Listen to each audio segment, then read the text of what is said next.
Solve the quadratic inequality by hand and with calculator methods.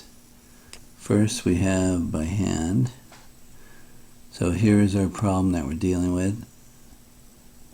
We want to find the x values where the expression on the left is less than 2.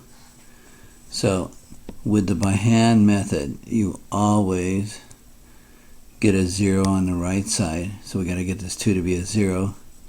And when factoring, you always make sure the leading coefficient is positive, not negative like it is right now. So what we do is subtract 2 from both sides.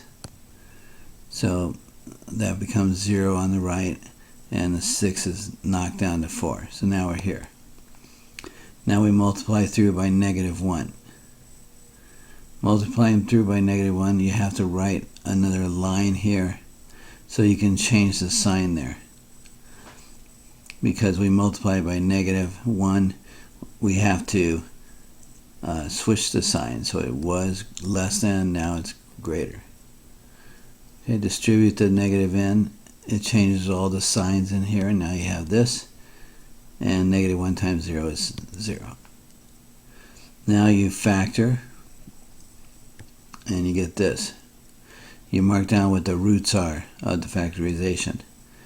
So when you solve x plus 4 equal to 0, you get x equals -4. And x minus 1 equals 0, you get x equals 1. So those are the two roots. Then you draw a number line, and you mark off the roots with closed dots or open circles, depending on if it was a strict inequality. This one's strict greater than, so we're not going to get these roots in the final answer. So they're going to have to be open circles. If there was an equal sign here, there'd be closed dots.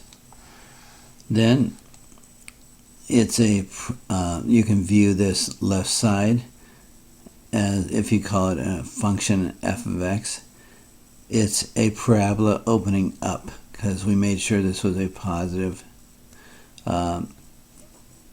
leading coefficient. So it's opening up, so you draw it very lightly through here, just real fast. And then you can see that between here, it's negative.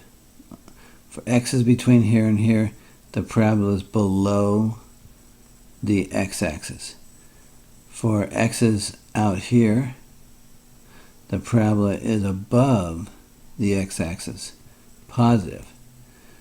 For x's beyond over here, the parabola, as you can see, is above the x-axis, greater than 0, and that's what we want. So it's here and there. So we say x is less than -4, or x is greater than 1. And in interval notation, that's this.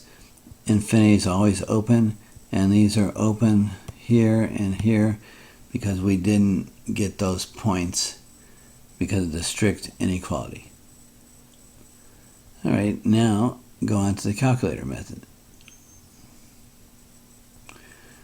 In the calculator method, you leave it as is. You take the left-hand expression, treat it as an f of x function, and graph it and put it in the calculator. And put the right side in y2. So you say, it's like you have y equals this parabola and y equal 2, the line. So when you graph it, you get the parabola and the line across here. Then you do a second calc intersect. So second calc intersect. We've done that before. Second calc intersect. Okay, and you find this point, and that intersection is at x equals -4, right here.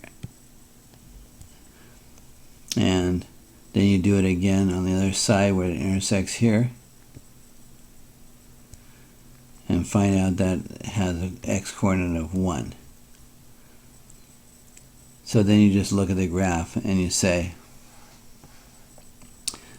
where are all the x's where the parabola is below the line?